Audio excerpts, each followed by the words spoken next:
I didn't know, walking into that motel, that I'd come to regret my choice so deeply. The place looked dingy, but I was exhausted from hours of driving, barely able to keep my eyes open.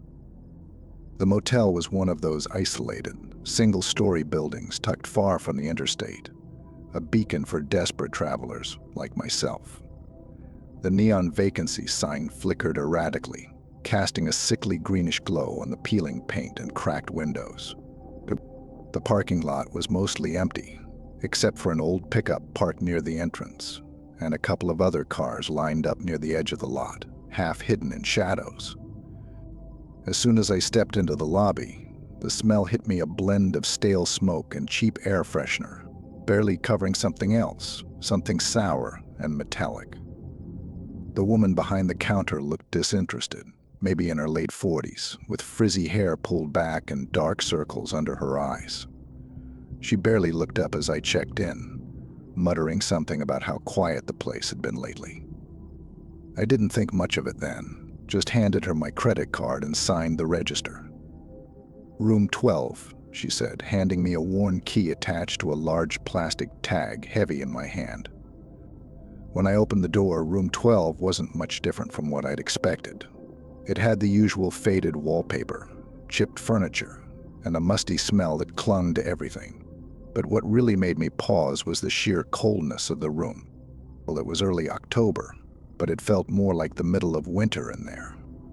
The window unit whirred loudly, struggling to pump out some heat, so I tried adjusting it, only to find the controls stiff and broken.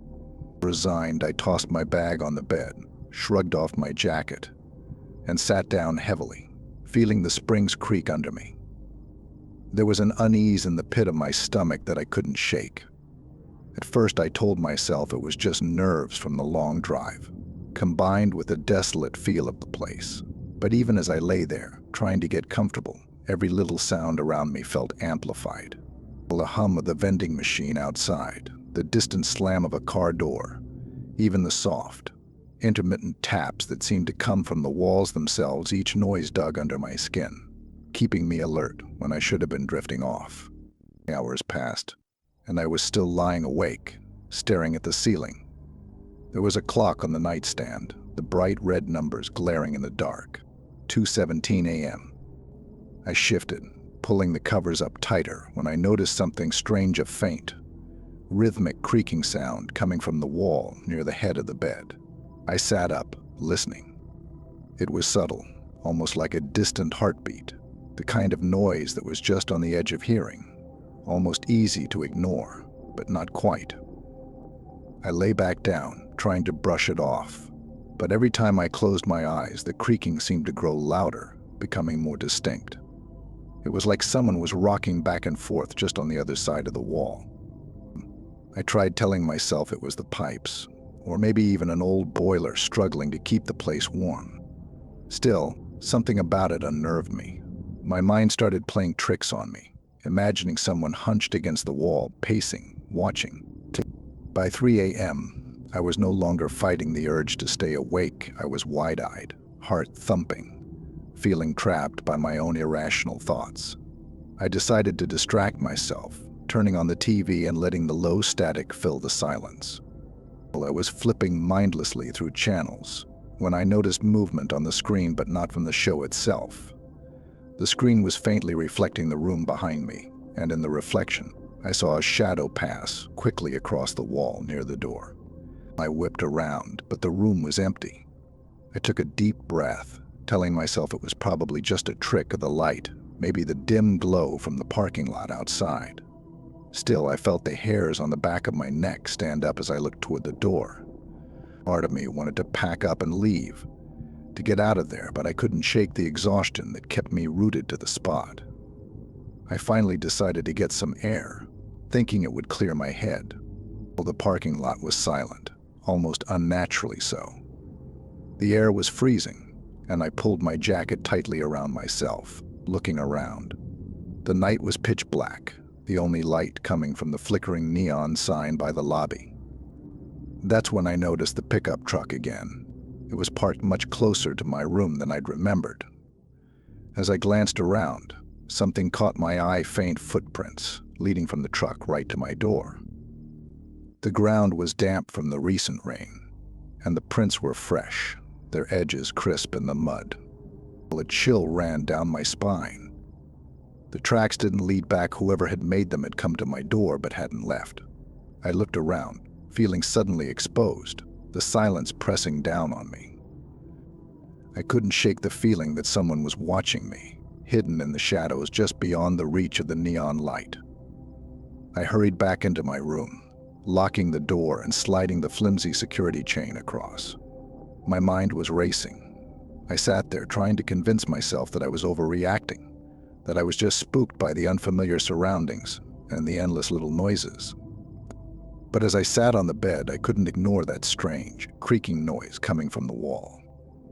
It sounded closer now, more distinct. It was almost like someone was behind the wall, scratching softly, rhythmically. Unable to stand it any longer, I grabbed my phone, intending to call the front desk. But as I lifted it, the phone slipped from my hand, landing with a soft thud on the carpet.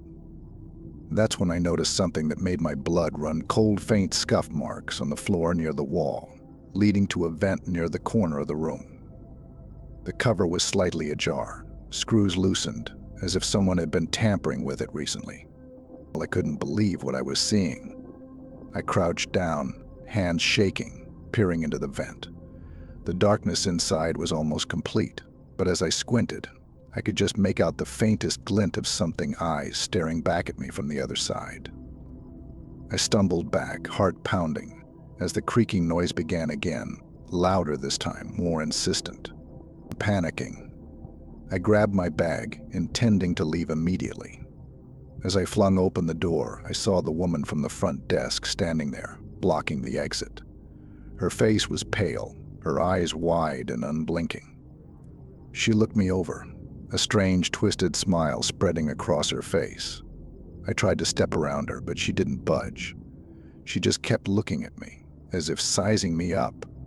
"Did you find what you were looking for?" she whispered, her voice barely audible, a strange edge to her tone. I didn't answer. I didn't wait. I pushed past her, breaking into a run, not stopping until I was in my car, slamming the door and locking it behind me. As I drove off, I glanced back at the motel. The woman was standing in the doorway, watching me, her figure growing smaller in the rearview mirror, until the neon sign was just a distant flicker in the night. I didn't look back again. I drove through the night, not stopping until the sun came up. To this day, I don't know what was behind that wall, or what would have happened if I'd stayed.